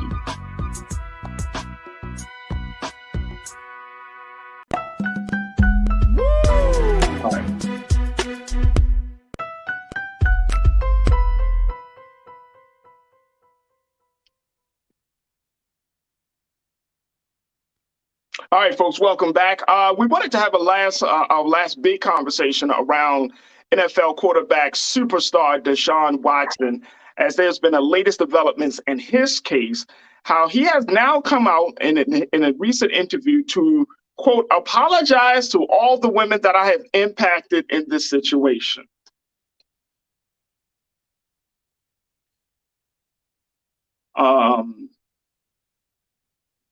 This sucks. This is watered down. Let's bring Jules P into this. This is BS. This is BS. Let me just share with you what Deshaun had to say as he talked about the charges, the allegations, the whole situation. Keenan, let's put this on the screen, bro. He said, I want to say that I'm truly sorry to all of the women that I have impacted in this situation. He said this during an in-house interview on the Browns pregame show that aired on Cleveland News Channel 5. He said, the decisions that I made in my life that put me in this position, I would definitely like to have back. He said, but I want to continue to move forward and grow and learn and show that I am a true person of character, and I am going to keep pushing forward. Now, he also said that they'll also talk about Watson and the Browns are waiting to hear whether he will be suspended longer than the 6-game ban he was handed by independent arbiter Sue L. Robinson last week for violating the league's personal conduct policy. The NFL is seeking a tougher punishment, has appealed Robinson's ruling, which will be heard by Peter C. Harvey, a former New Jersey Attorney General appointed by Commissioner Roger Goodell. Harvey has no specific deadline to rule on the appeal, though he must work in an expedited basis per the collective bargaining agreement. Here's the situation with this, folks. The situation is, y'all remember, he got a 6-game suspension. Okay, boom. Many people felt like that was a slap on the wrist, Jules. He came out this weekend and even said that he was willing to, quote unquote, accept an 8-game suspension and a $5 million fine. Okay. I don't know when the last time the person that has been the perpetrator of a situation decides to dictate what their punishment will be. Okay, this is what he's accepting. The NFL is saying, no, Deshaun, we're looking at suspending you for all 17 games of the 2022 season. We're going to make you pay more than $5 million and send your ass to some therapy. Now, this is also the same man who said that he just a couple of months ago, when this all started to spiral out, Jules, he has no regrets. This is his language, not mine, folks. No regrets about his past actions. You ready? You ready? You brought this topic on Monday for a reason, because you knew I was here. Are you ready? You my guy. I know you love sports just as much as I love sports. I live and breathe sports and music. Are y'all ready? Go ahead. I'm done. All right, so check this out. So let's start with a couple aspects of this. First, let's go with the 6-game suspension. The reason that the arbitrator gave a 6-game suspension is because the NFL, who has so many constant players with issues and problems, have nothing in their bylaws and standards that has any action or consequences for the actions they do. So people that feel like it's a slap on the wrist, it's not a slap on the wrist. They're only comparing it to actual things that the NFL has done in the past with certain players. So that's why you only got 6 games, because they're comparing it to what other acts and incidences that other players from the past had, whether it was domestic violence, whether it was the guns, whether it was whatever the issues are, that's all you have to compare. So that's where we start with the suspension. So people that feel like the suspension is not enough, don't worry, because the suspension came from an independent arbitrator. Robert Goodell, the commissioner of the NFL, still has the final say on what he wants to do. And I'm glad they got my man Harvard in here to go ahead and prosecute this case, because this needs to be longer than that. People also feel like because and I feel like this is what the arbitrator felt, because the Houston Texans, the team he played for last year, sat him down for the whole entire year, that counted as a suspension. No, that's not a suspension, because he still got paid. That's the team just sitting him out, telling him he can't come to practice and he can't be the quarterback for our team this year. That has nothing to do with the extra trial. So putting those two together, that will look like, all right, he got 17 games last year plus the 6 this year that count for 23 games. No, that's not enough, because the 6 games is actual suspension that's actually going to be ruled. Here's how smart the Browns think they are. And this is why I love being a Ravens fan. You know why I love being a Ravens fan? Because we're in a division with the Browns. And you know what that means? The Browns will forever be the most stupidest organization in the league, because you sign somebody to your team that you knowingly knows they have all these issues. You give them $230 guaranteed $1 million for a contract. And then you think you're smart, because you're like, well, we're going to sign him, but, he has these issues. So out of that $230 million, instead of breaking it up between the 5 years and paying them the equivalent of the 5 years for the $230 million, for the first year, we're just going to pay him $1 million. So if he gets suspended, he only going to lose $1 million. So that means you're also what I would call an accessory to stupidity, because that means you agree with the nonsense that he does, and you agree with it so much that you're only going to pay him $1 million so he doesn't lose all of his money that he should be losing that you gave him in the first place. That's why I love being a Ravens fan. Your Browns, anybody that's a Cleveland Brown fan, I'm sorry, you'll never make it in life. It's never going to happen. You're never going to win the Super Bowl. You're never going to win nothing, because your organization does not think. Let's get to Deshaun Watson now, because now I talk about NFL, I talk about the arbitrator, I talk about the investigation. Let's talk about Deshaun Watson. I hate the apology. The reason I hate the apology is because it's not an apology, because it's not you admitting to what you really were doing. No athlete in the history of America has 65 different masseuses. Just say you wanted sex from all these Instagram models and you try to use their ploy of, well, maybe they do massages, so I use that as my way to get into book with them so then I can sleep with them. That's what you need to say, because there's nobody that has 65 goddamn masseuses. When I go to get a massage, I go to one person. A lot of athletes have the same masseuse for 20 years, their whole career. Even after their career, when they still work out, they have the same masseuse. I've never heard of anybody having 65 different, or 66, I'm sorry. It was 66 total. He just settled with 24 women. So you apologize instead of 24 women that you settled with, but you have 66 cases against you from different masseuses. So say that in your apology. Say I'm a sexual deviant that needed to get my rocks off with different women, and I used them to book massages to get what I wanted to get. And the fact that I used that as my ploy put a lot of women in uncomfortable situations, because they were really, some of them were really just coming there to massage me. And I was out there with my genitals out. I was out there, doing the wrong and sexual acts in front of their faces to try to get them to join me. So that's what you need to say in your apology. Be real. Stop being this phony fake facade that you're putting up in this front. Be real. Talk about what you're really doing. Talk about what you really went for. Another thing I hate, that you were able to even play in preseason. I do have a lot of anger towards the situation of the organization of the Cleveland Browns, but I feel sorry for their fans, because they don't deserve this. They had a quarterback last year. They had a quarterback for the last 4 years he was actually on the rise going up, and you let him go for this because you saw the brand new shiny toy who's quote unquote still in his prime, and knowing of all his sexual allegation cases, you still took a chance and take on him. I feel sorry for the fans, because now the team that was put together and have it for this, you're really just now breaking this apart for this man, knowing all the sexual allegations and cases that's going on in his past. And you kind of babied him because, like I said, you're only paying him $1 million of his salary this year. So even if he gets suspended, he's still going to walk away with $229 million. guaranteed. Like guaranteed. I'm not for it. I'm not for none of this.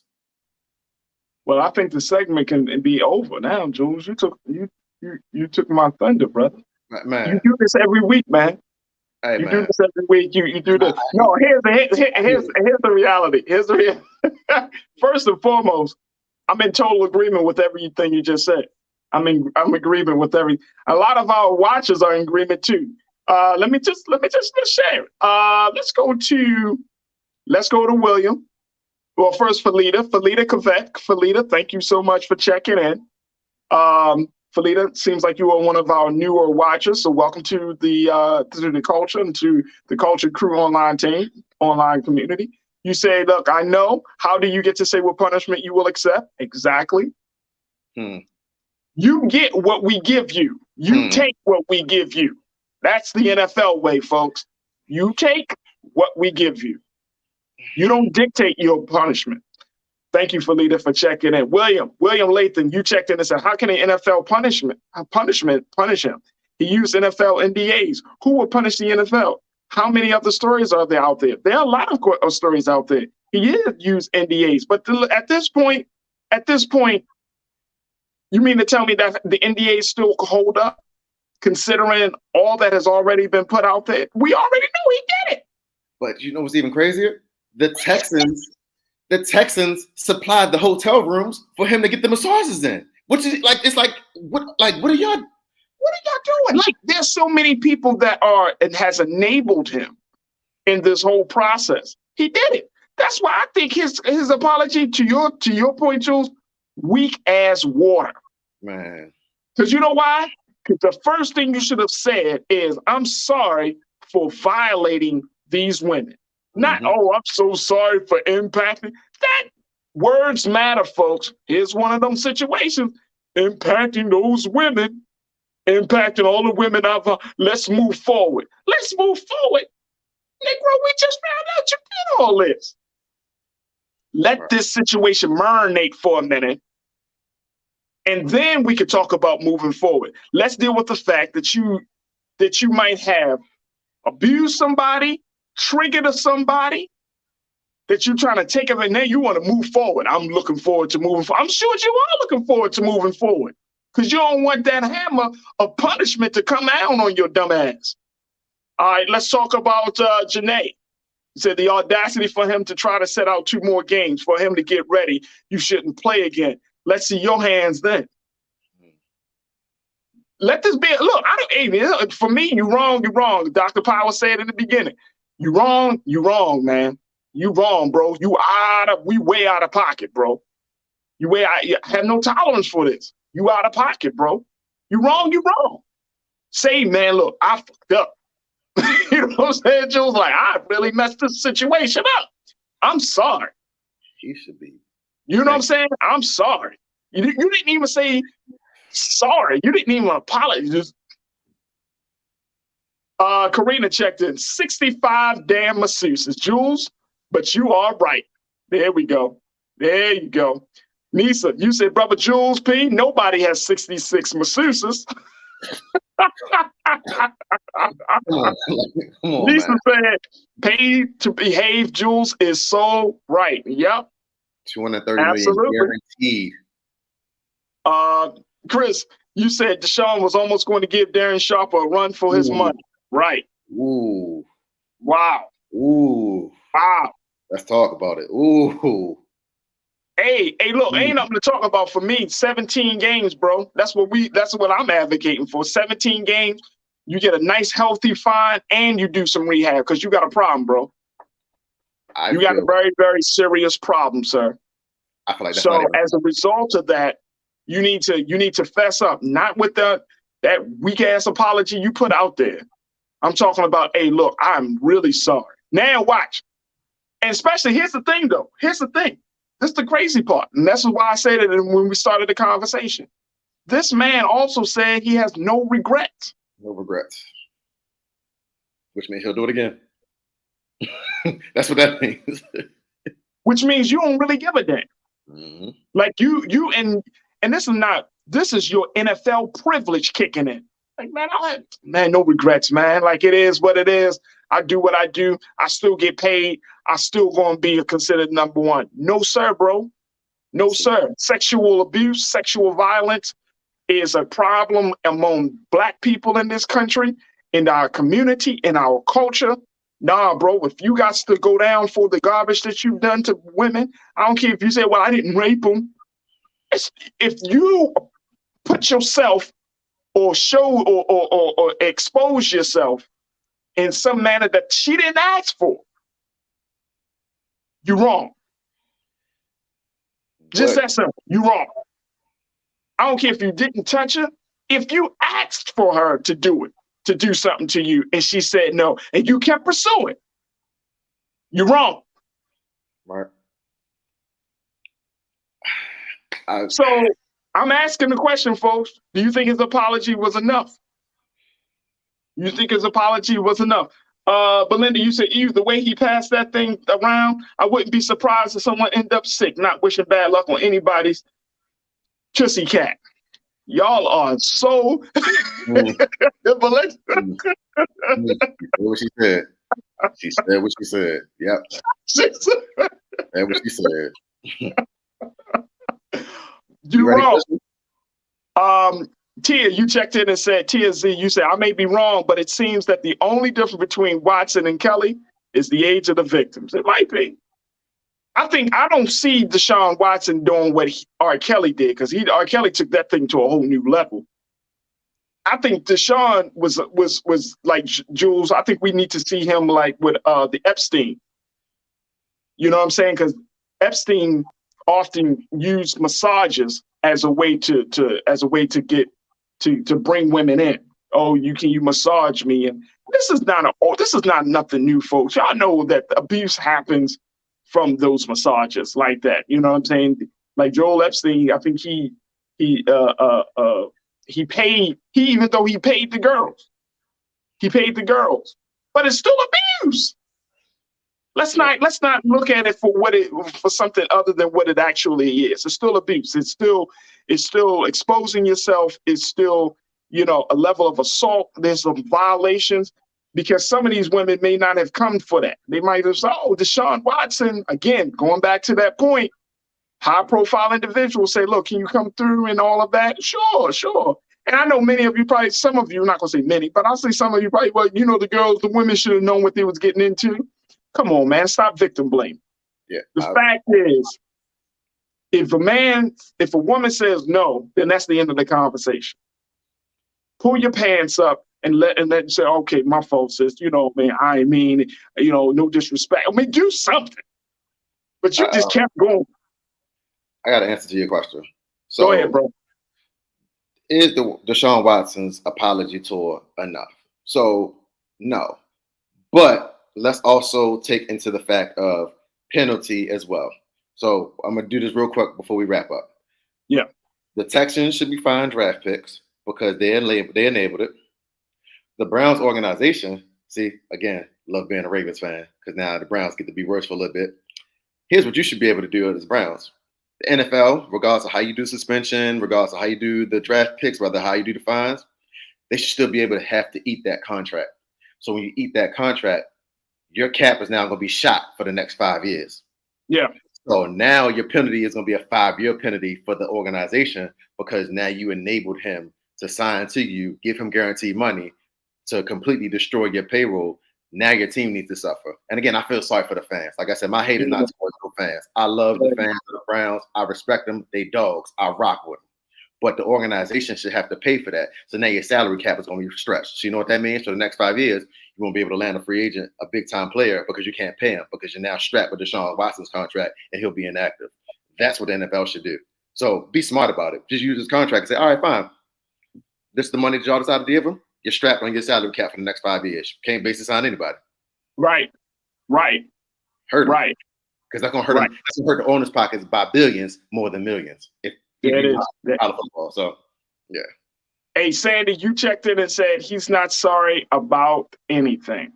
I don't think he's sorry. I think it's he was told, hey, it's in your best interest to show some remorse. But even his own NFL privilege, his QB privilege, won't allow him to say that he abused someone, he violated someone. So he's dancing around it, but not getting to the core of the problem. Right. You violated, bro. You violated. And at this point, you need to deal with the consequences and do some restoring and renewal of yourself. And you were 1 for 5 on Saturday, you bum. I'm sorry. We're gonna take a quick pause when we come back. Trends, posts, and doing the most. Stay with us. It's the culture on the Black Star Network.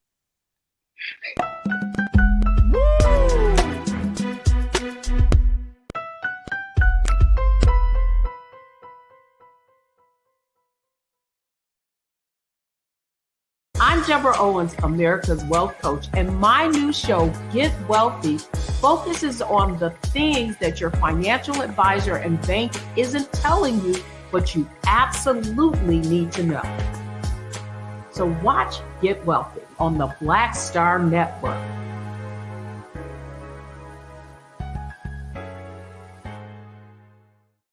When we invest in ourselves, we all shine.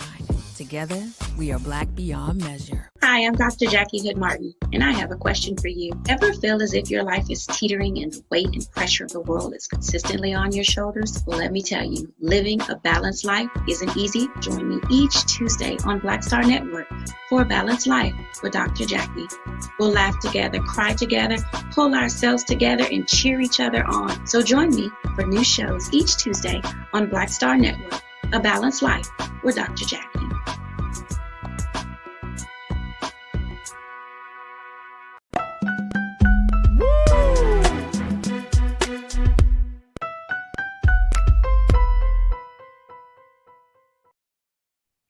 All right, folks, it's now time for Trends, Posts, and Doing the Most, where we talk to you about some of the big stories that are happening right now. First and foremost, Capri Sun. If y'all know, y'all children probably drinks these juice boxes. I know my children do. They love Capri Suns. Well, they actually have put out a recall of thousands of pouches, possibly are now being recalled for having cleaning solution contamination in the pouches. They're saying that over 5,700 cases of Capri Suns, a wild cherry flavor, may be contaminated. And as a result of that, do not poke the pouches for wild cherry, folks. So if you got some wild cherries, you just bought them into the stores, make sure you let them go. Maybe, I know they said you can return the store for refunds, but this recall, the sad part about it, Jules, is that the recall affected Capri Suns, but they don't know which cases of wild cherry and other Capri Suns may have been affected. So they're saying, look, don't poke the juice box.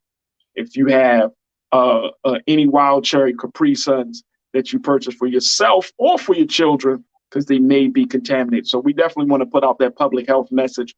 And you could reach out to Capri Suns. Kraft Heinz is the company that is behind Capri Suns. So make sure y'all do your due diligence and not purchase those Capri Suns. Man, oh man. All right, another piece of trending topics right now, folks, is the World Health Organization. We talked a little bit earlier about renaming what New York State is doing to change its language. Well, the World Health Organization is also moving forward on changing its language as it looks at the cases of monkeypox. They plan to rename monkeypox over stigmatization concerns. Yeah, folks. Let me put this quote up. Let's put that quote up real quick, Keenan. The World Health Organization says it's holding an open forum to rename the disease monkeypox after some critics raise concerns the name could be derogatory or have racist connotations. Wow. In a statement Friday, the UN Health Agency said it has also renamed 2 families or clades of the virus using Roman numerals instead of geographic areas to avoid stigmatization. The version of the disease formerly known as the Congo Basin will now be known as Clade 1 or 1, and the West African clade will be known as Clade 2 or 2 as a Roman numeral. The WHO said that the decision was made following a meeting of scientists this week, and in line with current best practices for naming diseases, which aims to, quote, avoid causing offense to any cultural, social, national, regional, professional, or ethnic groups, and minimize any negative impact on trade, travel, tourism, or animal welfare. So, if you are not familiar with the World Health Organization, you could definitely check them out on their website, and be a part of the conversation around how to rename monkeypox. You can go to their website at www.who.nint. Again, that's www.who.int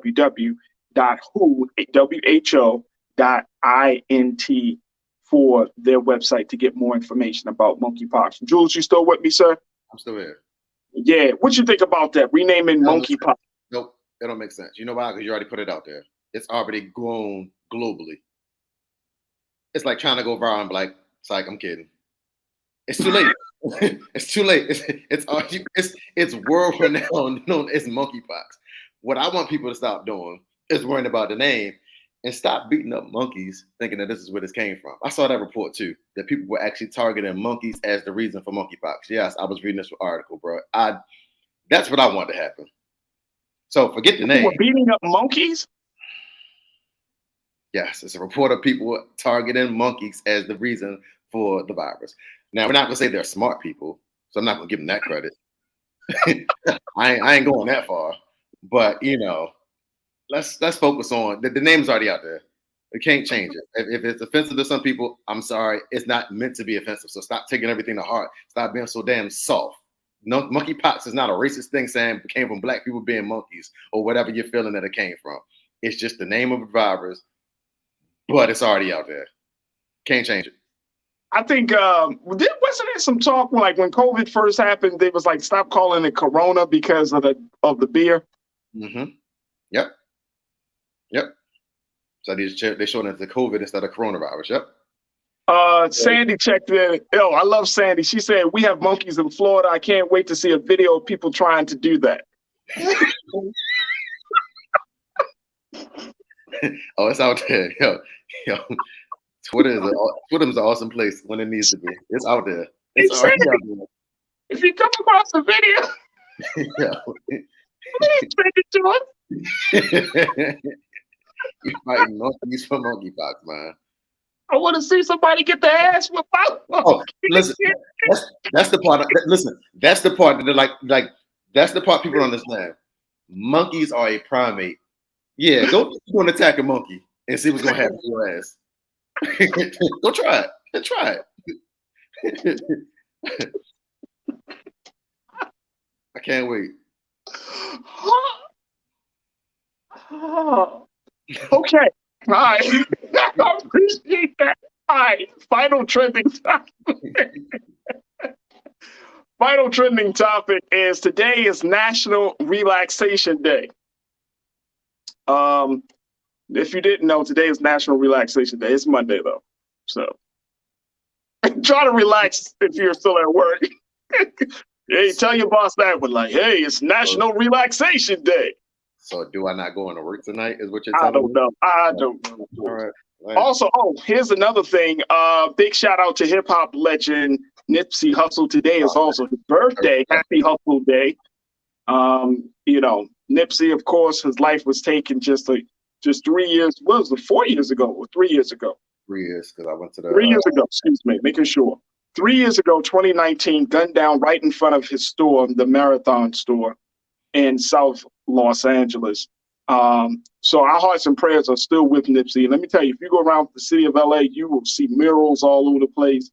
It's beautiful, man. It's a brother that, he's already accomplished so much in his life, but his death is certainly something that is inspiring the next generation of entrepreneurs, hip hop artists, and just all around community organizers and servants and just community folks. So happy Hustle Day, and may God be pleased with our brother, Nipsey Hussle. There we go. All right, Jules, I appreciate you, man. Thank you, sir, for holding it down as always on Monday. We truly love you and appreciate you, man. Keep up the great work, all right? This is all I got. You got any new music? You got any new music that you want us to know about just yet? Because I know you say you got something working. Yes, I'm working. So right now I'm just getting instrumentals. Right now it's going to be. I'm trying to release the project on my actual birthday, which is November 20th, which is a Sunday, which is a weird day to release music. But I'm actually going to release the whole actual album on my birthday. So I'm just working now. So you probably won't hear no actual tracks till probably like mid-September. I might release a single. But right now I'm actually working, getting clearances and getting features right now. So that's the process, and then I'll start recording next month. There it is. There it is. My man, Jules P., activist, hip hop artist, and so much more. Jules, thank you so much for being so good for the culture, brother. We appreciate you. Thank you, sir. I appreciate you. Absolutely. All right, folks, that's going to do it for us. Thank you so much for tuning in each and every day. But certainly thank you for tuning in today. We also want to thank our very special guest, Dr. Tyrone Powers, to talk to us about FBI and the growing number of threats and political violence around the country. Let's continue the conversations in all these spaces, folks, because they're very, very important. And most importantly, we ask you that you continue to support us, because if you've been enjoying today's conversations and all of last week, make sure you go to our website at blackstarnetwork.com. Download the website for free. Download the app on your phones and your electronic devices for free, and continue to support Black-owned media that is unadulterated, unfiltered, and uncompromising when it comes to telling our story and stating our case. That's all can be found at blackstarnetwork.com. All right, stay tuned. Up next is my man, Big Brother Roland Martin at 6 with RMU. And as always, never be afraid to challenge what's wrong. Stand for what's right while being yourself in the process. God willing, we'll talk tomorrow for another exciting edition of The Culture right here on the Black Star Network. Have a great day, folks. Talk to you soon, family. Thank you, Online Culture crew. We'll talk soon. Peace.